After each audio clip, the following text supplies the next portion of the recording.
Atlanta, live from K.L.P Studios.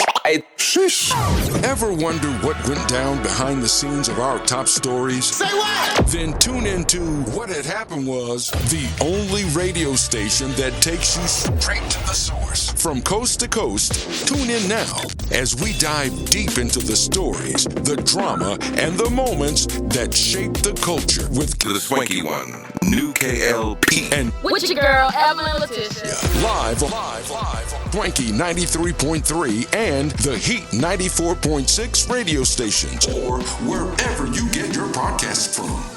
Evident that all men are created equal. Here stands a man, not only at the crossroads of history, but at the intersection of faith and courage, a preacher before he was a protester, a pastor before he was a symbol, a servant of Christ who dared to believe that justice was not a political idea, but a spiritual mandate.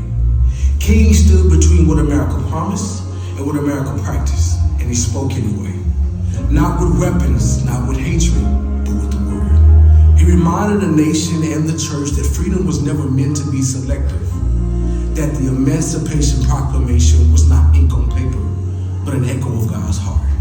Meant to break chains, not polish them. Meant to end captivity, not rename it. Yet the promise was postponed.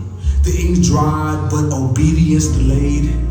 And a century later, black bodies still bore the burden of unfulfilled declarations while the church wrestled with its silence. We were told we were free, yet fenced in by segregation. Called brothers in Christ, yet treated like strangers in the sanctuary. Given scripture about liberty, yet denied its application. America wrote a check, and them drawn on the ideals it preached, promising life, liberty, and the pursuit of happiness. Yet when Black America came to cash it, the account read insufficient funds. King believed that the gospel was strong enough to confront Jim Crow, bold enough to dismantle hatred, and powerful enough to transform both hearts and systems. He called the church higher, not to comfort, but to conviction. Because freedom is not a solo act, it is a shared inheritance. And salvation that ignores its suffering is incomplete. From pulpits to picket lines, from prayer closets to public squares, he carried the cross of nonviolence and preached that love was still the greatest force on earth. And though the dream has been delayed, stretched, and tested, it has not died because truth still speaks, justice still demands, and righteousness still rolls. And the day is coming when the church will stand whole, when justice will thunder like heaven's voice, when righteousness will flood dry ground, and every tribe, tongue, and testimony will rise together to declare free at last, free at last. Thank God Almighty, we are free at last. Oh, that's beautiful. I have a dream that one day this nation will rise up, live out the true meaning of its creed. We hold these truths to be self-evident, that all men are created equal. I sing that one day on the red hills of Georgia,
you hit record, Kennedy.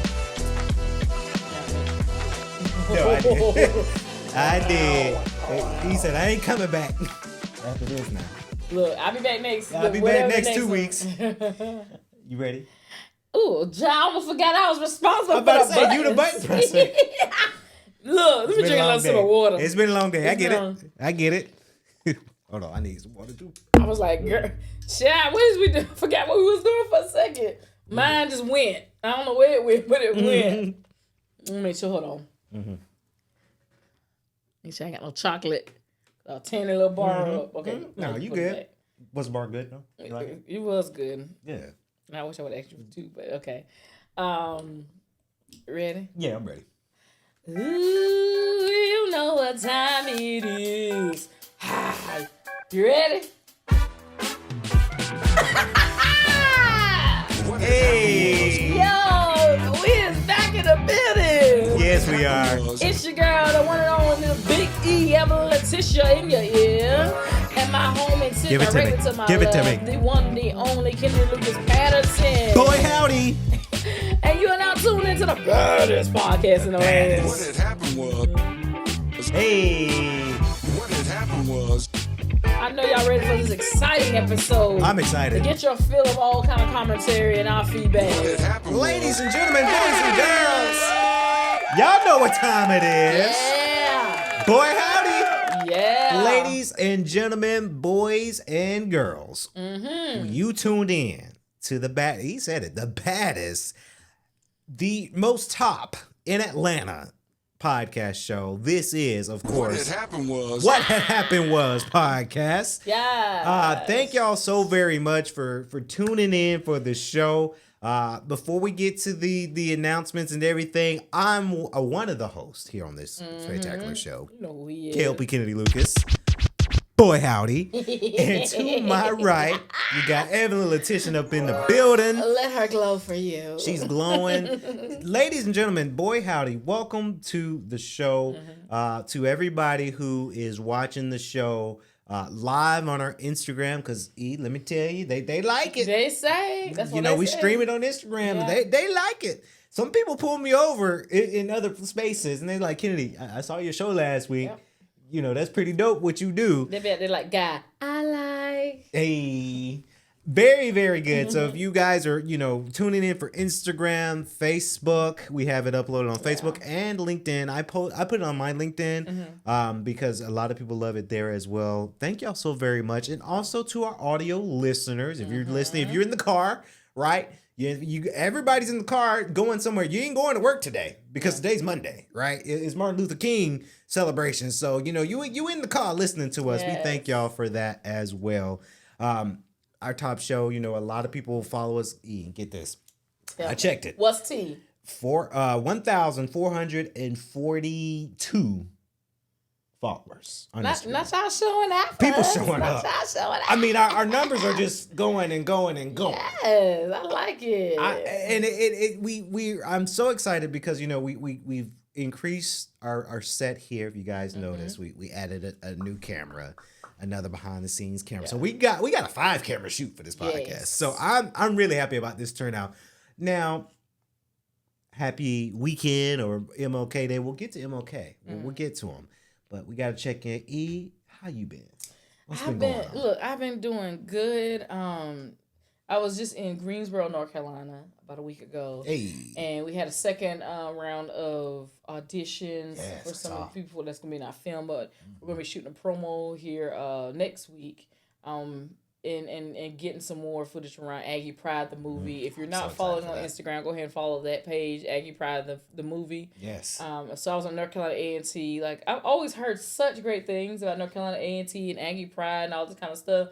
But it wasn't until late fall that I got to actually go to the campus for the first time during that homecoming, because we went there to promote our film, talk to current students and alumni, and then to be back on campus, last week doing auditions was great, because we got, local people. Some people came from out of state. We got students that came and auditioned. It was great being a part of the process. The team, oh gosh, I work with such a wonderful production team where we're well organized and we meet and we're serious about this work that we're doing, and I can't wait to share that to the world. Like, I can't wait either. We in there. It's coming. But I can't wait. What's been going on with you? A lot. A lot of podcasting uploading between this show and my other show. People have been like, "Yeah, K.L.P, you back?" I was like, "Yeah, I'm back." Working out, going to the gym, doing my thing with the workout. Yeah. I see your beard coming in full. Beard coming in full. Shout out to my guy Byron. He hooked me up too because he noticed what I'm trying to do, so he had to clean it up just a little bit. Did he brush you out? Tell you what kind of brush to get? Yeah, he brushed me out. He said that I see what you're doing. I'm just brushing out. You going through what is called, and it was no offense.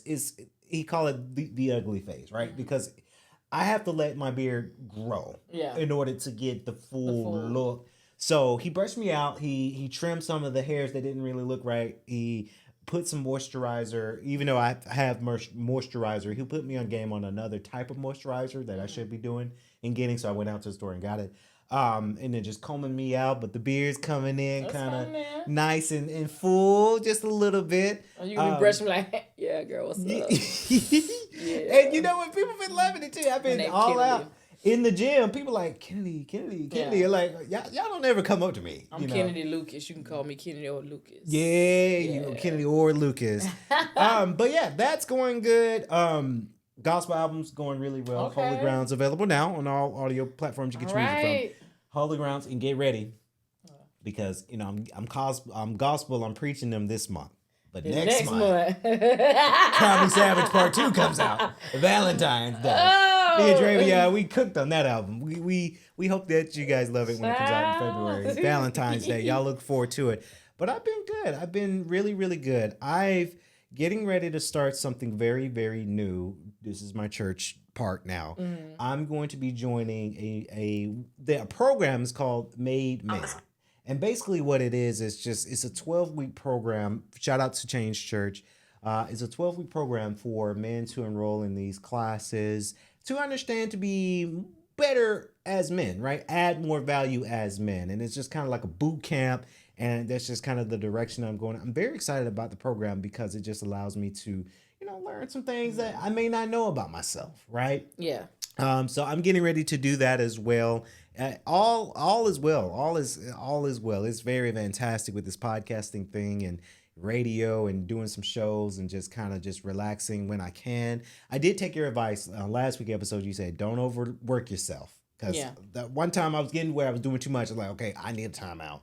And I took a day off and to not do anything, and it's been really, really, really fantastic. So it's been a humbling experience as well. Let me turn my phone on Do Not Disturb. That was not me. Because I had to make sure. But today's a very special episode, not only because we got topics, but by the upload of this episode, we are paying tribute to the one, the only Martin Luther King Jr. Yes. I am very, very excited to pay tribute to this. Have you seen, because I kept thinking about it, and I think they need to do a remake. Okay. There's this animated movie about Martin Luther King. It's called Our Friend Martin. Have you seen that? I think I seen it a while back. It's been a minute though, yeah. I might watch that this weekend just for giggles, but I remember when I was a kid when that came out, and I watched it, and it was so impactful because we watch it where the elementary school I went to, they played something like that on like Martin Luther King, like the Friday before, because you're usually off on that Monday, but the Friday before they'll play a little video. And it will be Our Friend Martin. And that used to, how like when teachers roll the TV on the car, it's going to be a great class session. No, don't let them you bring your own popcorn to class. Yeah. Ooh-wee. You ain't got to do no schoolwork, watch a movie. These kids don't even know They don't know it. What it meant to see that cart, that big behind cart get rolled into the class. You like, ooh, we better watch something. We better watch it. It was either that, it was Our Friend Martin, and that was when I was in grade school, little, it was what's that? Reading Rainbow. Reading Rainbow. Hey, shout out to our childhood. Man. Do you remember your childhood, like teachers? Absolutely. I do too. I remember. I do. You know what's crazy is I legit remember every single teacher from preschool all the way through my senior year of high school. Interesting. Every single one of them. I think I do too, actually. Yeah, every single one of them, from kindergarten, preschool, the all way the way up. All the way up. Yeah. I think, and then some of the teachers, because mine is professors, because they're fairly new, but like high school, there's shout out to Miss Connor. She was my photography teacher. Oh, she's so awesome. We still talk to this day, not like that because she's married and all that, but like we still catch up. But I think all my teachers, I had like older teachers, so it's like, are you still alive? Because they were like older. Oh, some of my teachers definitely have passed on. Like, yeah, I think some of mine have too. I've seen it because one of my classmates, he took over our hometown paper, the people sitting on. He now owns it. And so, like, I still stay up to date and connected to my hometown a lot through what's in the paper and stuff like that. So I've seen some of their obituaries posted in the paper. But yeah. But it was, watching Our Friend Martin, good movie. If y'all don't know, watch it. It's available. I'm sure it's on YouTube. Like, it's an older movie. But Martin Luther King Jr., it's no secret that he is not only, I want to say, an icon, a revolutionary leader in his speeches and in his mission to kind of bring equality to America. There's been many, many movies. I think the one that I can think of right now that's more recent that depicts Martin Luther King Jr. the best, this is just my opinion, is Selma. Selma, yeah. Selma's the best one. And you see Martin Luther King Jr. in like Malcolm X movie as a character, but Selma is the best one. I've been to Selma. Yeah. When we talk about MLK, like as a kid, all the way up through high school and everything, I always knew you had a MLK Day. But when I got to college, I went to Clemson University, and it's a struggle. But every year that I was there, starting with my freshman year, we would do a commemorative trip for MLK weekend. So like a 3-day trip. And my freshman year was the first time it happened. My freshman year, we went down to Alabama. So we actually went to Selma and got to see go to the Edmund Pettus Bridge where Bloody Sunday happened. Yeah. We went to Birmingham.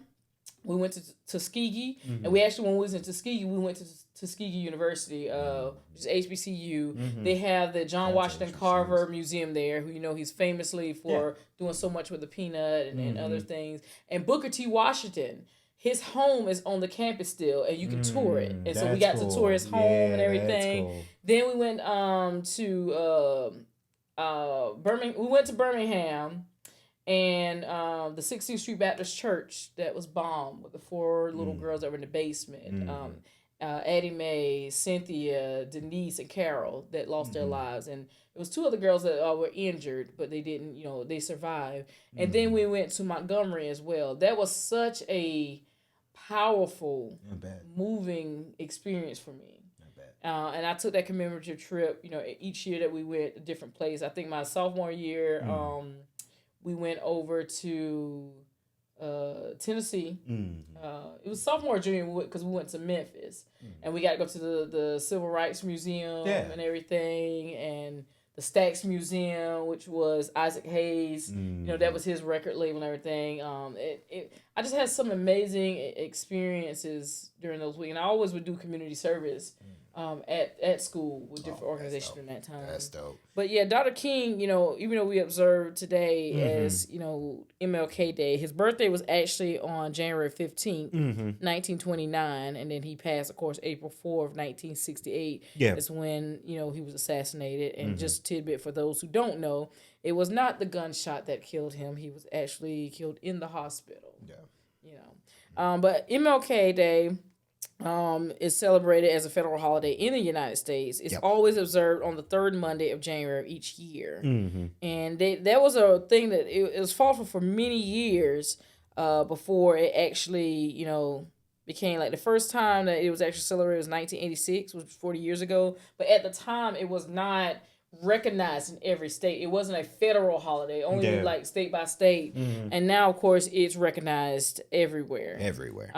So it's an amazing thing to celebrate. It was actually the campaign for the federal holiday in his honor began soon after his assassination in 1968, and President Ronald Reagan signed the holiday into law in 1983. Yeah. And of course, it was first observed 3 years later, in January 20th of 1986. Right. So, and then official observance in each state's laws as well as federal law that started in 2000. So since 2000 is when everybody. Yeah. But you know what? Shout out to had the happened youngest recipient for the Nobel Peace Prize. Yeah, Wow. yeah. That's, I mean. Yeah, when the Nobel Peace Prize actually meant something, not yeah. not just you begging for one. Yes, that's anybody shade. can get that now. Now you begging for one and you haven't done anything to earn one. But anyways, I Shout out digress. to Dr. King. Dr. What had King. happened was, But we're talking about Yes. peaceful protests and everything like that. And one of the things that's happening right now What in our happened, E? country, it's like we're in this this power keg of things going on, especially with ICE. Yes. And there was always this saying that if it's not you today, it'll be you tomorrow. And now ICE is not only going after immigrants, but American citizens are being harassed, are being snatched up, and then you trying to explain that you're an American citizen, and they're not doing it. After they don't traumatize you, then they finally see that there's a citizen. They release you later. Yeah. And so there's an incident that happened more recently where an American family was detained, and they threw let me just say, ICE gassed a whole family, the Jacksons. They were on their way from home, from their son's basketball game. They were going home. And ICE agents threw flashbangs and tear gas at their vehicle. Even after the Jacksons told the ICE agents that they were just trying to get home, the gas caused their 6-month-old newborn to stop breathing and require emergency medical treatment. This gives way into, not only is this not peaceful, the way that they're handling people, but you're not fully trained. Like, these people are getting hired as quote-unquote training 47 days. You know how much training regular police officers and military personnel, hell, even teachers and doctors, like how much training you got to do to be able to deal with the public, especially when it becomes like a public safety concern. But like this story right here just kind of tore me up, that they would do this to this family. And this is of course, out of like Minneapolis again, Minnesota. I'm gonna play this for you. Let me just turn this up real quick. Just like lifeless, like he had like foam like around his mouth. Nobody wants to see their kids like that. That's Chaotic moments in North Minneapolis Wednesday night as chemical gas, flashbangs, and fireworks were exchanged. We were leaving South Minneapolis from our son's basketball game at Anderson Middle School. As the night unfolded, We started to see, lights and stuff. one North Minneapolis family trying to make their way home. Like, even trying to leave, I couldn't go backwards, forward. It was like I was stuck. Destiny and Sean Jackson, along with their 6 kids, had just left the nearby grocery store after the game when they turned onto Lyndale. Sean says they tried to take a side street after they saw the crowds. There's nothing we can do if it's blocked off. Sean and Destiny say they were stuck between crowds of protesters and law enforcement. And when law enforcement tried to disperse the crowd, All we heard was boom, and every airbag deployed. they say a flashbang went off near their car as tear gas enveloped them. And I was screaming to my oldest son, Sean. I'm like, get out. Like, I can't, Mom, and I can't breathe. Destiny says bystanders pulled her into a home to check on her as she screamed that her 6-month-old child was still in the car. He was just like lifeless, like he had like foam like around his mouth, and you can see he had tears coming out his eyes. I was getting him out to mouth, and I remember stopping and I said, I will give you all my breath till you get yours back, because nobody wants to see their kids like that. The family was taken to the hospital, all now okay. My kids' stuff is still in the car. My son's school stuff. A family on their way home. Caught. So that's one of the stories that just came out. Mind you, these are American citizens. I don't think this should happen to anybody. Yeah. But like for those who are sitting back saying, "Oh, well, just show them if you're American, you have nothing to worry about." That's not true. That's not true. There's been so many Americans that's been snatched up. We just lost a lady who, they're still reviewing tape that she tried to hit an ICE agent, and the video does not show that where the wheels are turned.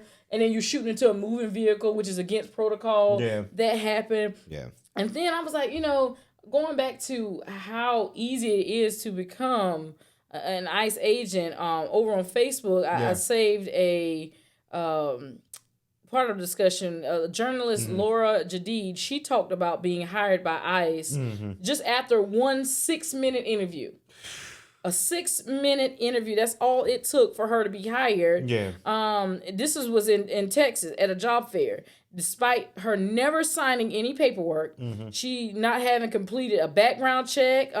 She said she likely would have failed a drug test, publicly sharing her opposition to the Trump administration and its anti-immigrant crackdown. There was so many reasons why she should not have been accepted as an ICE agent. But she goes on to talk about the experience and just how crazy it was that she was awarded a membership to be an ICE agent. I'm gonna play this for you.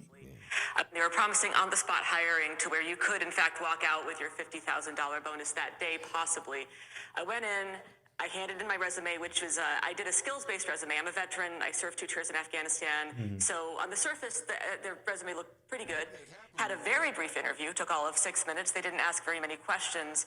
And then I left, assuming I would never hear back, because I'm a very Googleable person. I have an unusual name. I'm the only Laura Jadid on the internet. And I make no secret of how I feel about ICE and Trump and all of it. So I was not expecting several days later to receive a tentative offer. I missed it in my inbox and it sunk to the bottom, which means that I never filled out the paperwork they requested. I never accepted the tentative offer. I never filled out my background check paperwork. I never signed the affidavit saying I committed no domestic violence crimes, none of it. A few weeks later, I got a message from LabCorp saying that ICE wanted me to do a drug test, and I went ahead and did that. I was pretty sure I wouldn't pass. I'd partaken in legal cannabis 6 days before the test, but why not waste some of their money, right? And then 9 days after that, I decided I wanted to, I was curious, had they processed the drug test yet? So I logged onto the ICE hiring portal, and what I found was that not only did the drug test not seem to be relevant, I was listed as having joined ICE as of 3 days earlier. I had listed that I had accepted the offer. They had offered me a final position as a deportation officer. My background check was listed as completed 3 days in the future from when I was looking at it.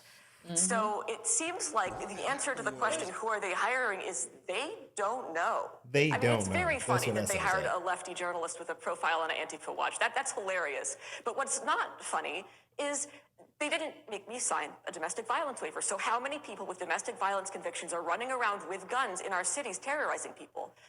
How many people who have been committed of sex crimes or crimes against children are in charge of detention centers where there's no oversight, where people won't be missed and won't be believed? The agent was very keen on letting me know that I wouldn't be given a badge and a gun right away. I wouldn't be out in the street messing people up. I would probably have to push paperwork for about 6 months before I got there.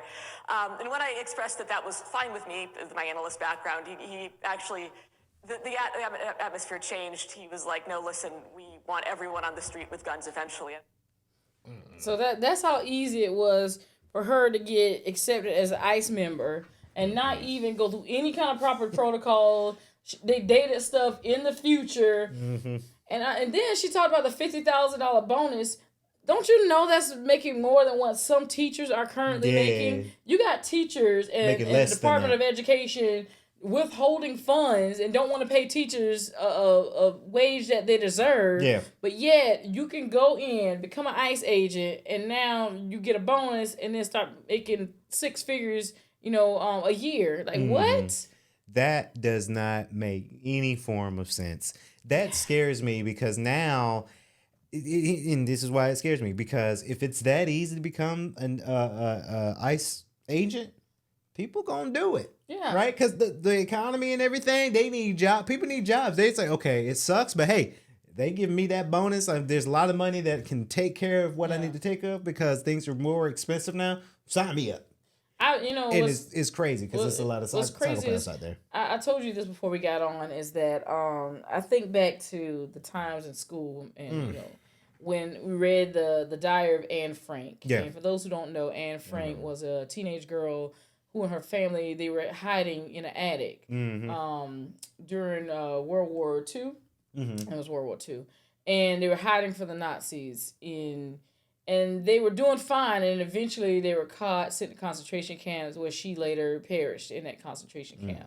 And I just think about, there's going to come a time where people are going to have to hide their neighbors. Yeah. Like in your attic. I even think about that sometimes, like in my personal home, like where would I hide people to keep them safe? Yeah. You know, and then you also got to think, it's going to come a time where you can't tell talk to certain neighbors because nope. I listened to something, I couldn't find it again, but I listened to something the other day. This man created this fake website that said, if you suspect somebody being a immigrant or illegal, you can call and we'll come and send ICE and come get them. And he had a recording of a lady that called in. Yeah. She's like, well, I got a Mexican living next to me. He doesn't ever speak, and I always see them coming in late and leaving the lights on. And she's like, I think he's illegal and he doesn't speak any English and all that. She was just giving, I said, think how many of your neighbors that you have before all this chaos broke out that you spoken to, you waved at on your walk down your neighborhood, and now they're in the background trying to call ICE on you. Yeah. So now you got to be even careful if, you know, you're like, okay, I don't know who's has legal status or who doesn't, but you can't talk to all your neighbors. You can't. Because everybody's not an ally. Nope. And for people who would jump on and say, well, just if you got your legal papers, you're okay. No, you're not. I just played you a clip of a family who is legal citizens who were just going home. Yeah. And got caught up in the chaos and violence. Yeah. They are snatching up American citizens too. Yeah. We got records of that. Yeah. Like people are recording these things happening. So it's like, it's crazy. It feels like an out-of-body experience. Yeah, it's really scary, especially for like the 6-month-old. Like they took him to the hospital. You're not getting care for free, right? So that family might have to see a $3,000 hospital bill. So now, because of their negligence, now this family has to pay. Yeah, you know, because of ICE's negligence. Yeah, that's what sucks about it. I say to a lot of people, there's a saying, trust thy neighbor, but you got to be careful. Yeah, be careful. Don't tell anybody anything. And I say this, and I know I have a lot of people that love me, and you know, and I'm gonna say something very. It's gonna be hard for some people to hear, but I am not afraid of dying, and I'm at peace with that. First of all, everyone on this earth has to meet that end. Yeah. You don't know when it's coming or how it's going to come, but we all have to meet that end. So I don't live my life in fear of dying. I don't. When it comes to this whole ICE situation, the way that they are costing American citizens, just know that there will never be a time where someone gets to handcuff me and throw me in any vehicle, and I'm telling you I'm a U.S. citizen. Knowing that you will not take me and take away and make me vulnerable now. And like she said, like the journalist was saying, they're not doing background checks on the people. I don't know if you are a registered sex offender. I don't know if you serial killer. Like you could try to put me in the back with my hand. Once your hand are cuffed, you lose your ability to really fight back. Yeah. So if it comes down and I'm telling you I'm an American citizen and I have to fight, or shall I say use my, legalized weapon on you, I will do so. And that may come at the cost of me losing my life. And that's a hill I'm willing to die on. Because you won't take me just freely, and it's sad to have to say that, but that's the what world it is. Living in. That's what we're living now. It's like you leave out of your house and you're in a war zone. And we've been in this very protected bubble in the United States for I don't know how long. Yeah. So it's like every time you see war-torn countries, it seems so far away because you're always watching it on TV or the internet. That's not over here. Yeah, we have racism and all this other stuff, but you never felt like as a U.S. citizen that you got to walk out of your front door and somebody can just snatch you up and you're saying you're a citizen and they don't believe you. Yeah. Say what? Yeah. Like there's never been a time like now where I feel like, oh man, I may have to hide people if need be. Scary times. Like scary times.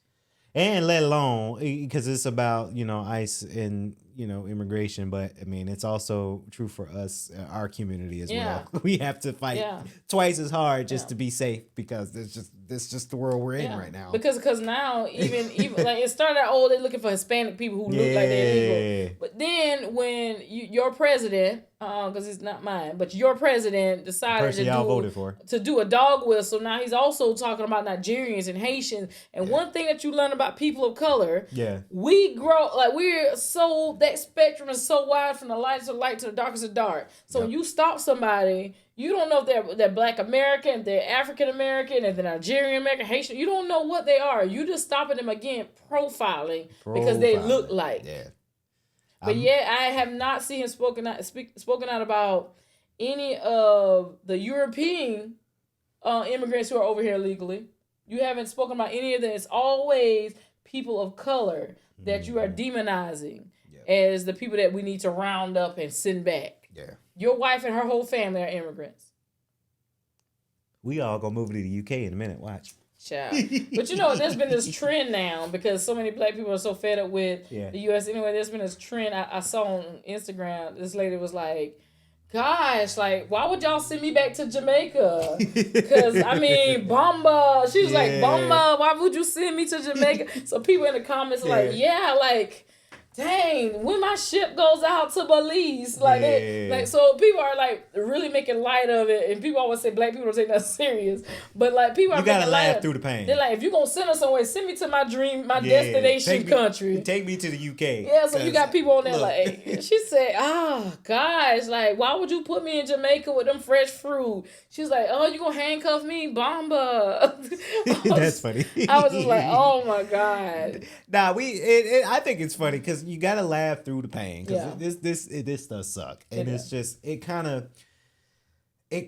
of feels like we're heading towards that, and it's just my opinion, y'all. Like you see these kind of things in like third world countries, you do, and it's like, okay, why are we steering towards that as well? Well, maybe so because of who's in office right now, which y'all voted for. So even that has shaped the society and stuff we view has shaped our mind what a third world country is. Yeah. Because by the standard that we try to portray what other countries are as third world, we have that. Our poverty level is off the roof. Like, we don't have universal, like there's so many other countries with universal health care. Yeah. They don't have a huge homelessness population, or they don't have poor gun control and all that kind of stuff. Like, so to some other countries, we are a third world country, but the way we grew up in our society, what we saw on television was, they would always say, this is Africa, and show the poorest of poor places. Not mind you that Africa is a whole continent, not one country, but one continent made up of many countries. And then when you get older and you start to research for yourself, you get to really see just how rich, in fact, the continent of Africa is, and a whole lot of countries are. Yeah. And so, like, even that third world country thing, like, compared to other countries, we are that. Yeah. So, you know. Yeah. I say to that as we wrap up this part, ladies and gentlemen, you know what I've always said, buck and weave these next few years, because it's real. Yeah. It is real. And then especially the mother of, I think, 3 kids that got shot and killed in Minnesota as well. I pray for the family and the kids. Yeah. It's already tough out there, and now they don't have their mother. Right. So it's a buck and weave kind of system. Everybody stay safe. Don't tell everybody business, right? Don't tell your neighbors you're this and this, or you come from here and here and here, because they don't always have your best interests at heart. They're trying to get you sent somewhere. Sent somewhere. So just keep to yourself. And it's not only just your neighbors, but also your coworkers, your jobs. Like, you go and perform what you need, what to hire you for. But don't tell them anything, because people don't have people's best interests at heart, unfortunately. Yeah. They don't. Even with paperwork, when they ask you, like, what's your nationality? Yeah. Like, for that or your ethnicity or any of that. I hate it when they ask that. I would just check the one that says prefer not to answer. I wouldn't even check anything. Mm-hmm. Just in case. There's usually an option that says prefer not to answer. I'm good. And if you don't get hired or you don't get approved because you didn't answer that, it's probably not the place for you. Yeah. Right? This is, But speaking, we're going to turn the show around, ladies and gentlemen, because I got to talk about it. Yeah, what you got to talk about? Okay, one of my favorite rappers is sort of back. If you guys know, you know, I'm also a J. Cole fan. All right, J. Cole. J. Cole, this is not the K.O.D. Okay. Oh, no role models. Something with the Uncle Phil. I'll be a better you. I'm not a good rapper, ladies and gentlemen, by the way. So J. Cole is back, And he dropped his new single. Let's see if I can get a little clip. I don't want us to get copyrighted necessarily. We got protocols for that. we do got some things here, but I just want to see if I could play like a little something. That's new J. Cole.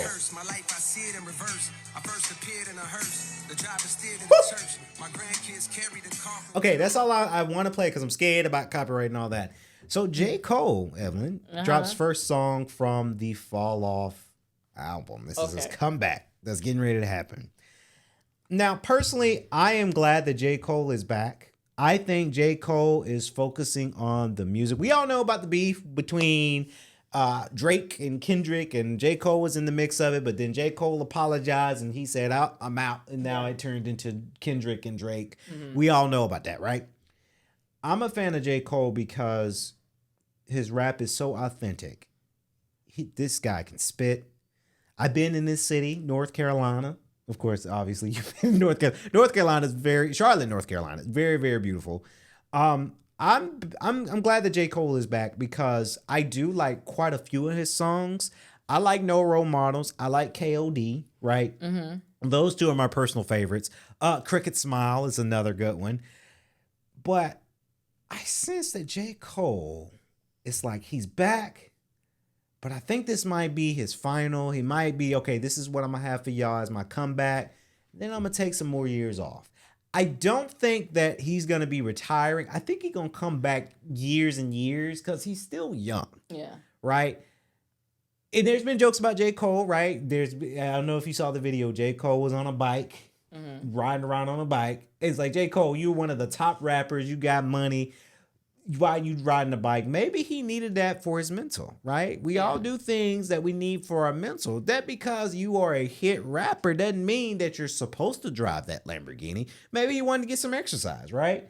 I try to go hard for J. Cole because I understand in some of his lyrics and some of his rap songs and is him as a person. I understand his personality. I don't know him personally, but I know his personality, that he is a humble rapper. Yeah. And I think we do need more MCs like that. Like J. Cole, Kendrick, and Drake's in that conversation too. But J. Cole also has it to where, because a lot of people ask me, what's my favorite style of rapping? So it's J. Cole, Kendrick, and Drake, yes, but J. Cole, Freddie Gibbs, Paula Perry, right?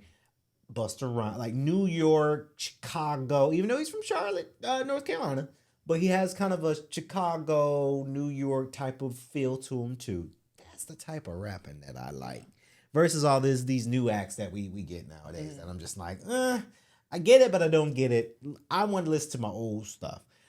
So shout out to J. Cole with his new album getting ready to come out.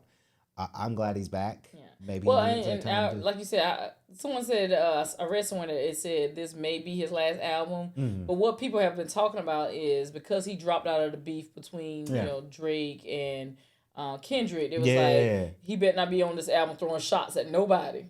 Well, because it was like you can't drop out a rap beat. That's true. And then get on your album and start beat back up. Like no, you had your moment. You had your moment. So that's what people are saying. But you know, I like his music. One of my favorite songs by him. Yeah. And it's featuring Missy Elliott is Nobody's Perfect. Oh yeah. And I love it because the hook. Nobody's perfect. Hey. Nobody perfect. Hey. Hey, but you're perfect for me. And when she said, we rolling, we riding, he like to go inside it. Hey. I love to go all night and we rock the boat Poseidon. I love to call your name. Hey.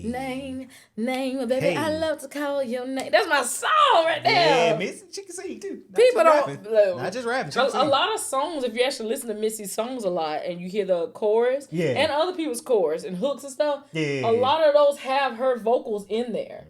Like she sings a lot of vocals for people and right. So, but that's one of my favorite songs. Every time when she said, we run, we roll, I would be, ay. I hate that I missed them. For me. I hate that I missed Missy, not this year, but last year she was on tour. Yeah. And that's her first ever tour. First ever tour. Yeah. They came to, I think it was State Farm, right? Yeah, State Farm. Yeah. I think it was State Farm. My mom, her boyfriend, and my sister went, and they were just jamming. And then who was there with her?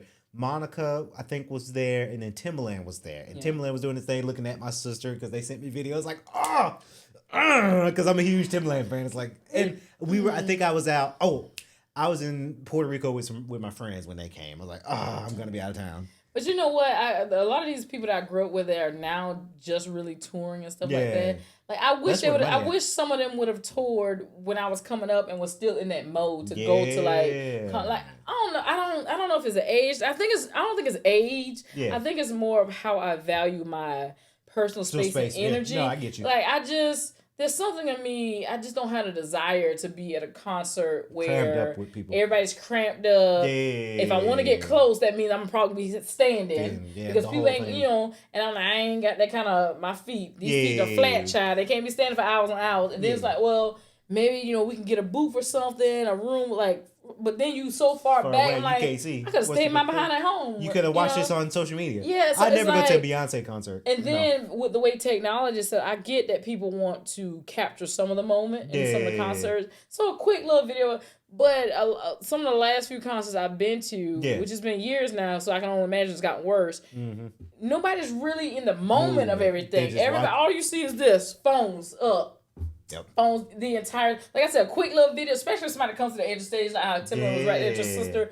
Yeah, that's close in person. Let's get this real quick. Let me. Yeah, but like some people, the entire show, and I'm like, that's why I would much rather when I hear certain people coming and they got like a small venue that's intimate. Yeah. I love those type because you're right there. Everybody's kind of in the groove. Or artists, because my mom for New Year's, she went to Vegas and she went to go see Bruno Mars. Okay. And Bruno Mars had a smaller venue in Vegas, and like they had bags for everybody's phones. You could not bring your phone in there. And see, that's such a smart thing to do. I've done those bags before, but it was more so when I went to a comedy show. Yeah. Because they don't want their joke, because a lot of times they're on a comedy tour, those jokes can get retold. Yeah. And so they don't want their joke to be in this city, and before they can get to the next city, y'all already don't spread it. Because y'all can't hold nothing on social media.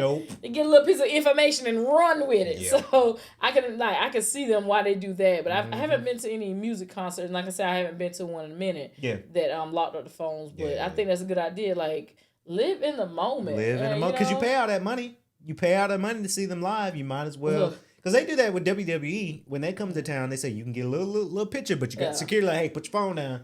Like I do enough typically to do a little reel. But you ain't gonna see my phone and I got 30, 40 minutes, an hour of a whole show. Like, no. Or if you're streaming it too. Yeah, you might get like a little 5 minute, but that's gonna include pictures I took, little 30 seconds here and there. Like that's what it's gonna come. But most times you gonna get in the moment. I'm that's a celebrity up there having a good time. And then a lot of these concerts, the people don't be out there singing and so I paid to come see you, not for you to hold the mic out here the whole time talking about y'all sing. Y'all sing. No, you sing. They need to be like, because I went this last year. I went to go see Chris Brown, the Breezy Bowl. Yeah, he coming back with another tour. Now there's certain people that I've heard like when you go, you gonna get a full experience. You gonna get a full experience. Bruno Mars is one. Yeah. Beyonce is one. Yep. Chris Brown is one. Escape. When people say going to see Escape and SWV. And then who you just said? Missy Elliott. So there's certain ones that probably T.I. T.I. did his symphony at the High Museum in Atlanta. We went, and that I found that was pretty fun. I think he gave his all. Yeah. With but don't invite me to no concert with certain people because if I look to see, let me go see what kind of concert they had, and all I see is you doing this. Y'all know it. And turn up, sing with me. Like it's certain point, like even when I sing and do stuff and I perform. Rarely do I have to like tell the crowd to sing, or if I tell them to sing, they're singing something opposite of me, right? Not in place of what I'm singing, right? So like I remember I did Erykah Badu. I did a live gig and I was singing On and On. So I said I want y'all to follow me. I want y'all to repeat after me. On and on. That's and for the on grown. and they would go on and on. And so then I was changing. I said on and on, no. Then they sang like so. It's like that. It's not y'all. It's not y'all singing in place. Of me, it's y'all singing opposite of me, so we can vibe together. Let's vibe together. I'm cool with that, but this whole idea of the whole audience just did your whole verse. Yeah. We pay you for us to sing your thing. No, but yeah, shout out to J. Cole. I'm excited. Will he go on tour? He could. He really could with this thing. I don't think he will, but I think he really would. So shout out It's J. Cole. I can't wait for that full album. I'm working out to that song now. So, you know, it's just one of those things that we got rolling for sure. Now, we've got one more thing that I wanted to talk about here today. And this is kind of a case study, you know, like a little fun little segment here on the show. And I think this hit home for a lot of people. And it hit home for me. I'll get to that part as well. But Evelyn, get this. Okay. Alcohol industry has lost about $830 billion in the last 4 years. What had happened as was millennials and Gen Z are drinking less than the past generations. I think this hit home for me because, as you guys know, I'm on my fitness journey. A lot of people ask me, do I drink? I don't drink anymore. I'm lying. I just told y'all a lie. Because on Christmas, I drank a little something, a little daiquiri. You know, it was Christmas. But I don't go as heavy anymore because, honestly, it makes me sick. My body's changing, and one time in Miami with my friends, I was just, you know, hogging them back, and then we're in the Uber going for the next club. I said, "Hey, Uber, pull over," and I said, I don't drink anymore." And I think is good now. 2020, I drank heavily. Obviously, a lot of people did in It was 2020. Graduating from college, didn't have commencement. And I was going through something mentally and physically. And I couldn't see my friends. I couldn't see anybody because we were all quarantined. And every night it was a little something, a little shot to throw it back, to listen to some music and doing some hookah. That's the thing I did in 2020. Yeah. And and I couldn't go to the gym because the gym was closed because of COVID. So that was another thing that added to me mentally.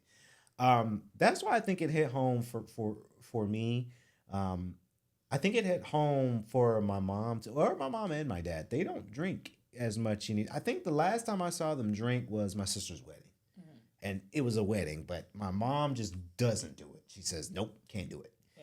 And I think it's based off their I don't want to say their parents per se, but their loved ones when they were kids, seeing them drink a lot, and it just really, it really hits home for them. I think it hits more, not so for my mom, but for my dad, which I won't tell that story because I think my dad would be very upset if I said this publicly on a public show. Don't get your dad upset with me now. Look, so I won't say it, but my dad knows what I'm talking about when it comes down to their relatives. But it's just one of those things that it hit home for a lot of people with Gen Z and millennials. Also, I also think because everybody's in this fitness thing too, and it's a big no to drink. And alcohol is a lot of empty calories. It's a lot of empty calories. And you have a lot of bloating, gut. The yeast that's in it. Yeah, it's a lot. Yeah. It's a lot. Because my friends, they say, hey, because a little surprise. Well, it's not a surprise. They say, Kenny, because for my 30th birthday, which we're going to be closed the 9th through the 16th. I know we're 4 months out. I'm going to Cancun. Mine coming up too. November 15th. Yeah. We ain't working on the podcast on my birthday week. But then I told him, like, hey, I'm not drinking. Like, I'll probably have one drink on my birthday when I turn 30 because, but nope, I don't mess with stuff anymore. I don't. Yeah, drinking for me is so far in between, and it's kind of like what you said.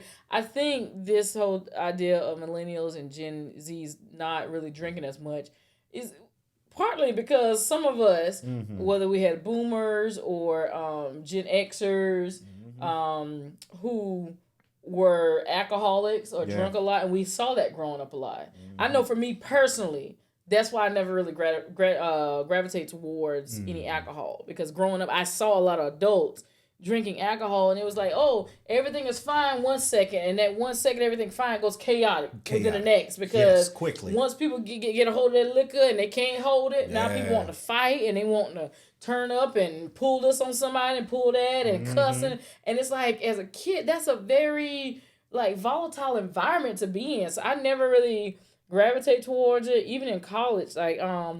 I would drink, but it'd be so hit and miss.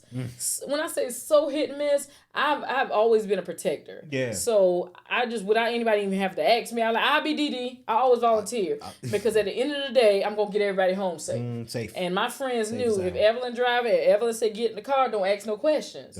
Because a lot of time when people are drinking their inebriate, you don't see the stuff going on around you that I see because I'm sober and you're not. Yeah. So if I like you out there dancing, having a good time, right? You just right? You having a good time. You breaking it, don't shake it, just mama to make it. You having a good time, but I don't heard old boy say, "Oh, y'all want to try to fall in front on me? Bet I'll be back. I'm going to the trunk." I don't heard that, but you didn't, because you out there, yeah. If I hear that, I'm running. You, yeah. You what now? And so I'm like, come on, let's go. Let's go. We gotta go. He's going to the trunk. Let's go. He's going to the trunk. Get your... We seen Power. Like, come on. So, like, I have always taken that role on, like, let me be the one to protect everybody and get us home safe. And I've always done that. When I see certain stories where I see a group of friends that went out, and then somebody end up missing or murdered or something like that, and you're like, well, what happened? What she left here with some dude. Hold on, what do you mean she left it? I ain't never been out with my friends that we came together and I allowed you, and I said allowed, I don't care how grown you are, allowed you to leave with somebody who we do not know. That's nah, homie. No, that ain't happening. So I've never really, like I said, it's so far in between. Like even at my house, I don't buy alcohol for my consumption at my house. Like even I have a wine rack, and that wine rack, yo, is strictly for decoration. Like that wine that's on there. I bought my house in 2016. There's like a bottle on there. Yeah. Maybe 2 or 3 from 16, 17. I've never opened. I just put them in there, and then I don't even buy them based off of how I think they taste. Yeah. I said, oh, that's a cute bottle. I like the way they designed that. Let me get that and put on the wine rack. Yeah. It's for decoration. If people come over and they're like, oh, can we open this? Like, yeah, y'all can have that, you know. I'll open it for you. But like most times if I drink, it's social. Like I'm out with friends or we having a holiday party. Everybody decided to do a toast. I made toast. If I know I'm not going back home that night and I'm spending the night where I'm at, I may be more open to drinking shots and stuff like that, right? Yeah, I was in the mountains. But I may drink that night and then not have anything else for 4 months. So like when I say it's far and in between, it's far and in between. And my people know me well enough to know that if you offer me a drink and I said no, I'm good, they know not to push the issue. Yeah, because when Evelyn said no, that's what Evelyn means. Yeah. I don't succumb to peer pressure. Really? I made this one special for you. You might get cussed out. You keep trying to push it on me. I'm like, what did I just say? Yeah. Like, you know. And I think a lot of ladies, like, if a dude say, hey, I got your drink, like, nah, where you got that from? Nah, you probably sleep. I don't even accept, I don't accept drinks from anybody out. Nah. And I get a lot of men who try to buy me drinks out. Yeah. And again, I really don't drink like that. When I'm out, I'm drinking water. Yeah. People are like, ooh, I've had people, I want some of what you got in your cup. Let me get you another one. I said, ain't no water. They're like, water? Yeah. They're like, let me get you something You was over here feeling good. I'm like, y'all ain't never seen nobody just happy off life and joy. Yeah. Like, I got to be on something to be happy. Like, but, I mean, since you was going to pay this little money for this drink, you can go ahead and give me for my meal. Give me a little meal. I take a meal. Yeah, take a meal. These wings and fries that they have. Since you was about to pay for this overpriced drink, let me go ahead and get a little basket. Get a little basket, little basket. But, ladies and gentlemen, like I say, we get it. Yeah. We're on a health kick. It hits home for people. I get Gen Z and millennials just cutting back, and drinks are expensive, right? I'm gonna rely to everything being expensive nowadays. Drinks are expensive. Water be free at the bar. Water is free at the bar. I would say be careful. Hold on, that's if you let them give it to you at the little spout thing. Out the spout, not a tap, because that's not safe water. Out of the like if they do it from the sink, that's not really, not from the sink, but I'm talking about from the little dispenser. Yeah. But like, let them go back and give you no bottle, because they'll charge you about $5 for that little bottle. Put mine in the glass. You can spray it with the little thing, and then don't bring me no bottle, because y'all they got water in there. Charge people $5 for a bottle of water that's cost me $1 or something in Walmart. That's how they get you, child. But on that note, ladies and gentlemen, thank y'all for being a part of the baddest in the land. What had happened was... Wait. You know what it... What's up, nobody that chest bone? I know. Y'all don't know about it. But anyway, it's your girl, Evelyn Letitia, with my homeboy, Kennedy Lucas Patterson. Boy, howdy. And you know you can find us on Instagram at WHHW Radio 1. Or on Facebook at What Had Happened Was Podcast. And you can listen anywhere you get your podcast. What had happened was... We come with all the real. I ain't even got to say nothing. She got it. Yo, these fingers be working, man. What had happened was... Yeah! Make sure you tune in next time. What had happened was... Deuces.